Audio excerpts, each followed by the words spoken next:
Ki haƙuri. Kuɗi nake ta nema a yi magana a zo a yi auren nan. Kowa ya huta. Wani irin kuɗi? Kuɗi tun da baka je ka nemo ba. Ni na fara ji a jikina za a raba ni da kai. Babu. Ai ba wanda ya isa ya raba mu da ke sai ubangijin da ya haɗa mu. Ba kai duk ka ja ba. Na je ka turo baban ka kakiya, ka turo maman ka kakiya, gogon ka kakiya. Shikenan ai. Ka san menene?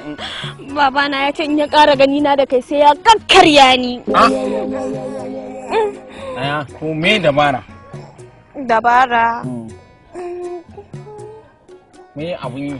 Yawa. Da ba, mu dinga haɗuwa a gidan Sanjaye ne kallo. Mai gidan kallon nan Sanjaye? Eh. To gidan Sanjaye ya za a yi kenan wajen shiga? Oho, ma ban sani ba. A masoyan juna daga so shi ke